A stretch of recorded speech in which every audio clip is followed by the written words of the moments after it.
জানিয়ে দেব এই মুহূর্তে হাতে পাওয়া সর্বশেষ গুরুত্বপূর্ণ আপডেট বাংলা সংবাদ।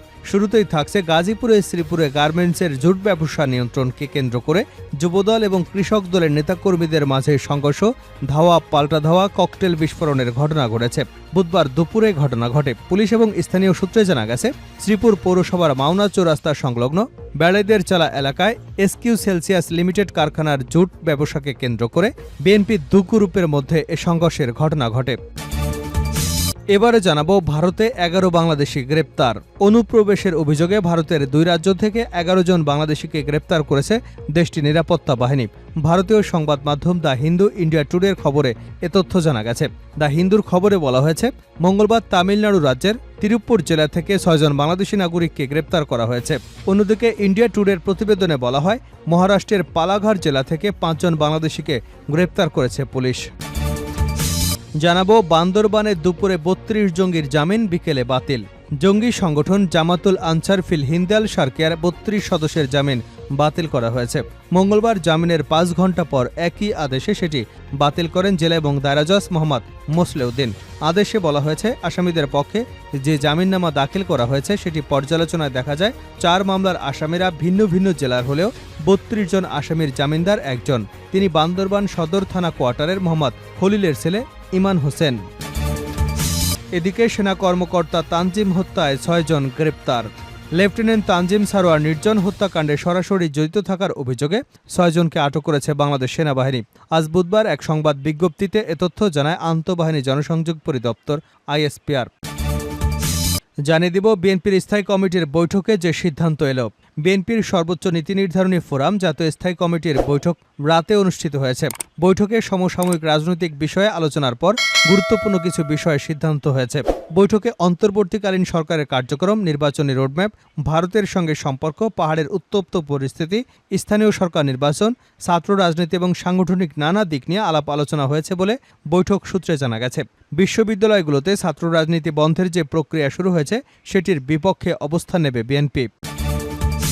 এবং সর্বশেষ জানাবো আন্তর্জাতিক সংবাদ। মোসাদের সদর দপ্তরে ক্ষেপণাস্ত্র হামলা চালিয়েছে হিজবুল্লাহ। তেল আবিবে ইসরায়েলি গোয়েন্দা বাহিনী মোসাদের সদর দপ্তর লক্ষ্য করে ব্যালিস্টিক ক্ষেপণাস্ত্র হামলা চালিয়েছে বলে দাবি করেছে লেবাননের সশস্ত্র সংগঠন হিজবুল্লাহ। সংগঠনটি আরও দাবি করেছে, সম্প্রতি সময় লেবানন ও হিজবুল্লাহর বিরুদ্ধে ইসরায়েলের হামলাগুলোর মূল পরিকল্পনা মোসাদের সদর দপ্তর থেকে এসেছে। 7 অক্টোবর ইসরায়েলি ভূখণ্ডে হামাসের হামলার মাধ্যমে শুরু হওয়া গাজা যুদ্ধের শুরু থেকেই ইসরায়েলি সীমান্তে প্রায় প্রতিদিনই হামলা চালিয়ে এসেছে হিজবুল্লাহ। সংগঠনটির দাবি, তারা হামাসের সঙ্গে একত্রতা প্রকাশ করে এসব হামলা চালিয়েছে। তবে এবারই প্রথম হিজবুল্লাহ ইসরায়েলি ভূখণ্ডে ব্যালিস্টিক ক্ষেপণাস্ত্র হামলা চালানোর দাবি জানিয়েছে। এতক্ষণ শিরোনাম শুনছিলেন, এবার বিস্তারিত। প্রিয় দর্শক, আপনি যদি এই চ্যানেলে নতুন হয়ে থাকেন, ভিডিওটি দেখতে দেখতে চ্যানেলটি সাবস্ক্রাইব করে আমাদের সঙ্গেই থাকুন। আর এই ভিডিও সম্পর্কে আপনি আপনার মূল্যবান মতামতটি কমেন্ট বক্সে জানিয়ে দিন। আর হ্যাঁ প্রিয় দর্শক, জানিয়ে দিন ভিডিওটি কোথা থেকে দেখছেন।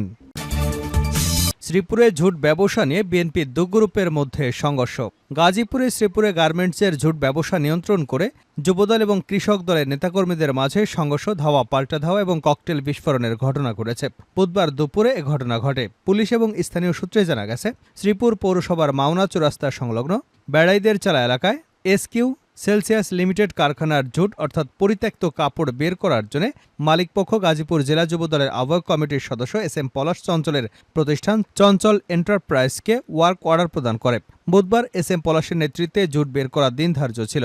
খবর পেয়ে জেলা কৃষক দলের সভাপতি SM আব্দুল কালাম আজাদের পক্ষে 200-250 লোক নিয়ে দেশীয় অস্ত্র এবং লাঠি সোটা হাতে জুট বোঝাই গাড়ি আটক করতে কারখানার সামনে অবস্থান নেয়।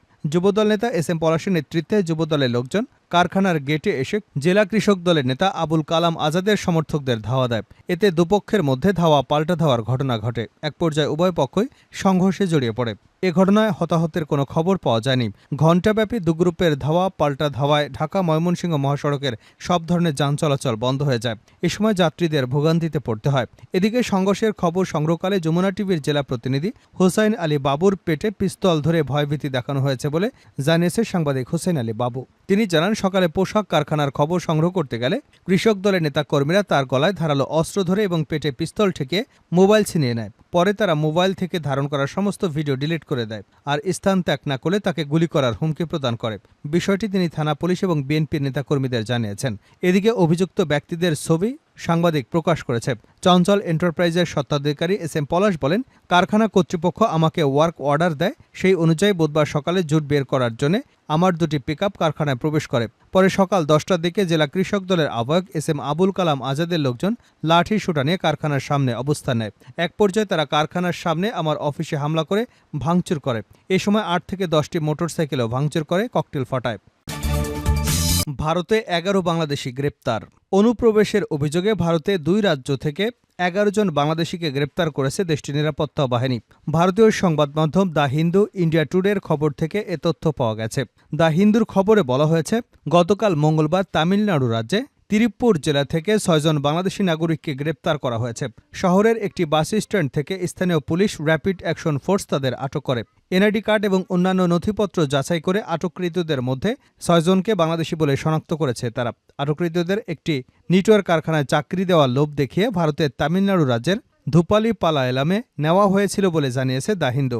আটক 6 জনই বাংলাদেশের নারায়ণগঞ্জের বাসিন্দা। অন্যদিকে ইন্ডিয়া টুডের প্রতিবেদনে বলা হয়েছে, মহারাষ্ট্রের পালঘর জেলা থেকে 5 বাংলাদেশিকে গ্রেপ্তার করেছে পুলিশ। আগে তথ্য পেয়েছে মানব পাচার বিরোধী সেল গতকাল 22শে সেপ্টেম্বর অভিযান চালায়। দুপুরে 32 জঙ্গির জামিন, বিকেলে বাতিল। জঙ্গি সংগঠন জামাতুল আনসার ফিল হিন্দাল সার্কের 32 সদস্যের জামিন বাতিল করা হয়েছে। মঙ্গলবার জামিনের 5 ঘণ্টা পর একই আদেশে সেটি বাতিল করেন জেলা ও দায়রা জজ মোহাম্মদ মোসলেউদ্দিন। আদেশে বলা হয়েছে, আসামিদের পক্ষে যে জামিননামা দাখিল করা হয়েছে সেটি পর্যালোচনায় দেখা যায় 4 মামলায় আসামিরা ভিন্ন ভিন্ন জেলার হলেও 32 জন আসামির জামিনদার একজন। তিনি বান্দরবান সদর থানা কোয়ার্টারের মোহাম্মদ খলিলের ছেলে ইমাম হোসেন। জামিনের শর্ত অনুযায়ী আসামিদের নিজ এলাকার গণ্যমান্য ব্যক্তিকে জামিনদার হিসেবে প্রদান না করায় শর্ত লঙ্ঘিত হয়। সে কারণে বিকেলে প্রদত্ত জামিন বাতিল করা হয়। এর আগে মঙ্গলবার দুপুর 12টার দিকে 4 মামলায় আটক দেখানো 32 জনের জামিনের আদেশ দেন বান্দরবান জেলা ও দায়রা জজ মোহাম্মদ মোসলেউদ্দিন। এদের মধ্যে বান্দরবানের থানচি থেকে 21 জন, রোমা থেকে 4 জন, নাইখংছড়ি থেকে 2 জন এবং বান্দরবান সদর থেকে 5 জনকে আটক করা হয়। এদের বিরুদ্ধে কুকিচি ন্যাশনাল ফ্রন্ট KNF-এর আস্তানায় প্রশিক্ষণ নেওয়া এবং বিভিন্ন জায়গায় জঙ্গি তৎপরতা চালানোর অভিযোগ আনা হয়েছিল। মামলা রাষ্ট্রপক্ষের আইনজীবী মোহাম্মদ ইকবাল করিম জামিন বাতিলের বিষয়টি নিশ্চিত করেন। সেনা কর্মকর্তা তানজিম হত্যায় 6 জন আটক। লেফটেন্যান্ট তানজিম সারোয়ার নির্ঝর 23 হত্যাকাণ্ডে সরাসরি জড়িত থাকার অভিযোগে 6 জনকে আটক করেছে বাংলাদেশ সেনাবাহিনী। আজ বুধবার এক সংবাদ বিজ্ঞপ্তিতে এ তথ্য জানায় আন্তঃবাহিনী জনসংযোগ পরিদপ্তর। বিজ্ঞপ্তিতে বলা হয়েছে, কক্সবাজারের চকরিয়ায় ডাকাতি প্রতিরোধ অভিযানে শহীদ হয়েছেন বাংলাদেশ সেনাবাহিনীর লেফটেন্যান্ট তানজিম সারোয়ার নির্ঝর। রবিবার দিবাগত রাত আনুমানিক 3টার দিকে চকরিয়া এলাকায় গোয়েন্দা তথ্যের ভিত্তিতে পরিচালিত অভিযানে শহীদ হন তিনি।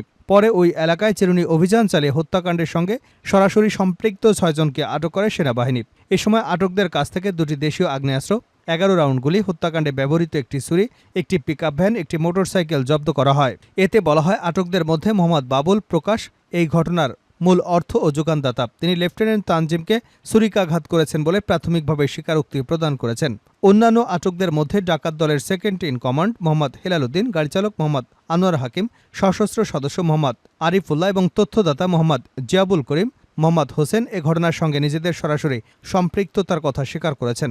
ডাকাত দলের অন্যান্য জড়িত সদস্যদের গ্রেপ্তারের জন্য বাংলাদেশ সেনাবাহিনীর অভিযান অব্যাহত রয়েছে বলে জানানো হয়। আইএসপিআর আরও জানায়, আটক 6 জনকে চকরিয়া থানা পুলিশের কাছে হস্তান্তর করা হয়েছে। সেনা সদস্য বাদী হয়ে চকরিয়া থানায় মামলা দায়েরের কার্যক্রম চলমান আছে। শেষ করছে আন্তর্জাতিক সংবাদ দিয়ে। মোসাদের সদর দপ্তরে ক্ষেপণাস্ত্র হামলা চালিয়েছে হিজবুল্লাহ। তেল আবিবে ইসরায়েলি গোয়েন্দা বাহিনী মোসাদের সদর দপ্তর লক্ষ্য করে ব্যালিস্টিক ক্ষেপণাস্ত্র হামলা চালিয়েছে বলে দাবি করেছে লেবাননের সশস্ত্র গোষ্ঠী হিজবুল্লাহ। খবর রয়টার্সের। সংগঠনটি আরও দাবি করেছে, সাম্প্রতিক সময় লেবানন ও হিজবুল্লাহর বিরুদ্ধে ইসরায়েলে হামলাগুলোর মূল পরিকল্পনা মোসাদের সদর দপ্তর থেকেই এসেছে। 7 অক্টোবর ইসরায়েলি ভূখণ্ডে হামাসের হামলার মাধ্যমে শুরু হওয়া গাজা যুদ্ধর শুরু থেকে ইসরায়েলি সীমান্তে প্রায় প্রতিদিনই হামলা চালিয়ে এসেছে হিজবুল্লাহ। সংগঠনটির দাবি, তারা হামাসের সঙ্গে একত্রতা প্রকাশ করে এসব হামলা চালিয়েছে। তবে এবারই প্রথম হিজবুল্লাহ ইসরায়েলি ভূখণ্ডে ব্যালিস্টিক ক্ষেপণাস্ত্র হামলা চালানোর দাবি জানিয়েছে। এর আগে ইসরায়েলি সামরিক বাহিনী দাবি করেছিল তারা লেবানন থেকে আসা একটি ক্ষেপণাস্ত্র প্রতিহত করতে সক্ষম হয়েছে। এ সময় তেল আবিবের আকাশে হামলার সতর্কতামূলক সাইরেন বেজে ওঠে। হিজবুল্লাহ এক বিবৃতিতে জানিয়েছে, আমরা গত বুধবার 25শে সেপ্টেম্বর 2024 স্থানীয় সময় সকাল 6:30টায় তেল আবিবের শহরতলিতে অবস্থিত মোসাদের সদর দপ্তর লক্ষ্য করে একটি কাদের 1 ক্ষেপণাস্ত্র হামলা চালিয়েছে। আমাদের নেতাদের হত্যাকাণ্ড এবং পেজার ও অন্যান্য ওয়্যারলেস ডিভাইসের বিস্ফোরণের জন্য এই সদর দপ্তরটি দায়ী যোগ করেন হিজবুল্লাহ। উল্লেখ্য, গত সপ্তাহে ইসরায়েলি হামলায় লেবাননের হিজবুল্লাহর এক শীর্ষ কমান্ডার সহ অসংখ্য মানুষ নিহত হয়েছেন। সংগঠনটি আরও জানায়, গাজায় মানুষের প্রতি সমর্থন এবং